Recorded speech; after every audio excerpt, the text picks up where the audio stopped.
He slept in the Prophet's bed, ready to die so that Islam might live. Ali ibn Abi Talib, the Lion of Allah. There are men who change the course of battles, others who reshape the power of words. But then there are those who carry the heart of truth itself. Ali ibn Abi Talib was no ordinary man.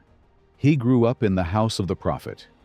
He was the first boy to embrace Islam, a student of the Quran, long before the Quran was fully revealed. His childhood was light. His faith was pure. His loyalty unshakable. He stood so close to the Prophet that their souls knew each other, and he fought for Islam, not for fame, but for the face of Allah. His knowledge was like a deep well, his courage like a mountain. He was the man whom even Umar would seek counsel from. But despite all his strength, he loved prayer more than victory. This video tells the story of Ali ibn Abi Talib, the boy who believed first, and the caliph who fell last.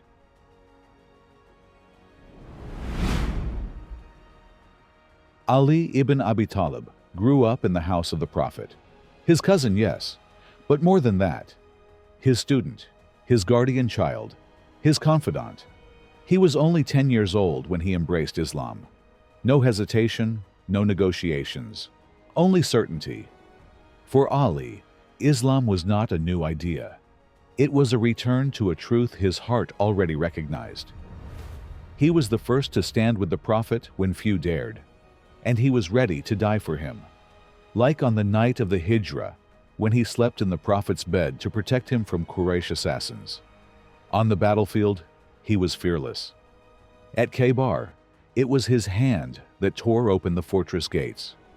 But even greater than his strength was his character. Humble, God-fearing, sincere. The Prophet honored him by marrying him to his daughter Fatima. And when the Prophet passed away, Ali stepped back, not because he had nothing to say, but because he carried a grief only a true lover could understand. He chose silence over argument, loyalty over ambition, and unity over position. Ali ibn Abi Talib became caliph when the Ummah was more fractured than ever before. After the tragic martyrdom of Uthman ibn Affan, the burden of leadership fell upon a man who had never sought power, but who now had to lead with wisdom. Before Uthman's assassination, the voices of the Ummah cried out for clarity.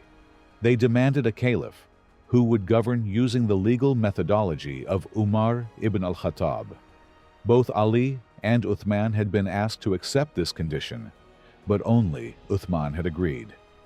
Ali hesitated, not out of pride, but because as a scholar he wished to retain the freedom to derive rulings independently when new issues arose. But after Uthman's assassination, everything changed. People came to him in waves, hopeful, desperate. They pleaded, "Only you can hold the Ummah together." And so, Ali accepted the caliphate, not out of ambition, but out of responsibility. Yet from the very beginning, his leadership was tested. The killers of Uthman still walked free, and Ali, newly appointed, stood before a dilemma. How could he establish justice without tearing the fragile Ummah apart? Many prominent companions, Talha, Az-Zubair, and Aisha, demanded swift retaliation. But Ali saw deeper. He knew, if he sought vengeance amidst chaos, the unity of the Ummah would shatter completely.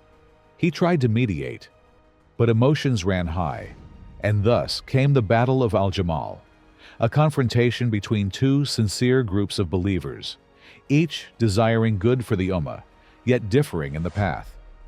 After the battle, Ali wept, not for victory, but for those who had died, his brothers and his sisters.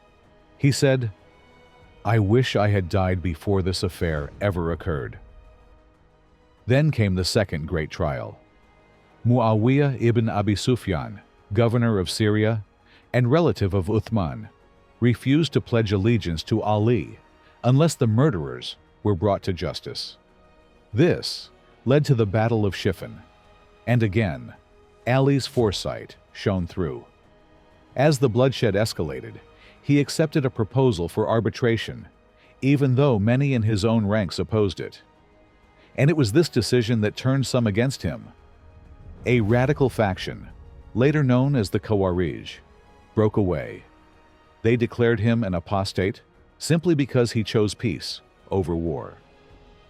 Ali was surrounded by division and doubt, but he remained steadfast. He ruled with justice, spoke the truth, even when it hurt. He reduced his own stipend to ease the burden on the treasury. He lived simply, judged with depth, and governed with sincerity.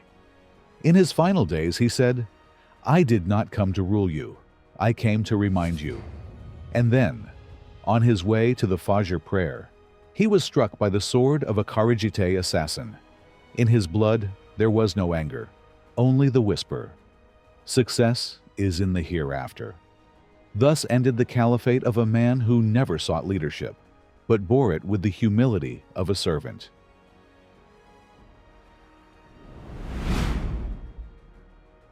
Some people speak with force, others with wisdom, but a rare few speak with both. Ali ibn Abi Talib was the living embodiment of balance, strength and gentleness, leadership and humility, justice and compassion. If you want to know how to live by truth, even when it becomes dangerous, look at him. Here are 3 timeless lessons we can take from his life. Firstly, knowledge is light, but only with taqwa. Ali was an ocean of knowledge.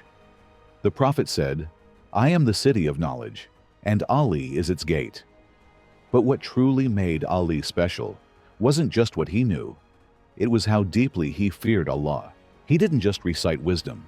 He lived it. He debated with the Quran and Sunnah as his compass, even in the midst of political tension and war. His knowledge didn't make him arrogant. It made him humble. In a world full of voices, he teaches us, don't just seek knowledge, seek light. Secondly, courage means standing for truth, even against your own. Ali was no politician. He was a servant of truth. As caliph, he made decisions that puzzled even his closest supporters. He put justice above tribal loyalty. He distributed wealth fairly, not based on lineage or status. And it made him vulnerable. But he never backed down. He said, "Truth is not known by people. Know the truth, and you will recognize the people." In an age where loyalty often trumps principle, Ali reminds us, real courage begins when you defend what's right, even if you stand alone. And true leadership is not about pleasing the crowd, but about standing firm on the truth. Thirdly, true greatness lies in the purity of the heart. He was the lion of Allah, but he was gentle with the needy. He was a warrior, but he trembled in prayer before Allah. He was a caliph, but never boasted of his rank. Ali reminds us, the heart is the real battlefield, and the one who conquers it wins the greatest of all victories. Ali ibn Abi Talib was not just a man of the sword. He was a man of knowledge, not just a caliph, but a servant of truth.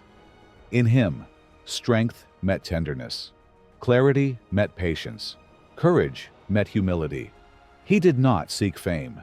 He did not rule to dominate. He was present when others stayed silent. And he stayed silent when others argued. If you seek a role model who does not mistake loudness for justice, think of Ali. If your principles make you feel alone, think of Ali. And if you want not only to defend Islam, but to embody it, then read about him, learn from him, and walk a little in his footsteps, because his legacy lives on, not in palaces, but in hearts that remain firm even when the world shakes. It echoes in every act of justice, in every silent prayer whispered with sincerity, and in every soul that chooses truth over comfort. Some men fight with swords, others with words, but Ali ibn Abi Talib fought with the heart. He was the fourth of the rightly guided caliphs. But in knowledge, courage, and love for the Prophet, he was among the first. His words echoed like pure wisdom. His patience carried the weight of division and pain. And his faith remained unshaken, even when the Ummah wavered. He once said, "Truth is not known by people. Know the truth, and you will recognize those who are true." A man who never fought for himself, but only for what was right. A leader who never sought the caliphate, but carried it like a burden made of light. If you yearn for clarity, think of Ali. If you're wounded by injustice, think of Ali. And if you wonder whether gentleness and strength can live in one heart, then read about him, listen to him, and learn from him. May Allah grant us wisdom like his, patience like his, and hearts that follow the truth like he did.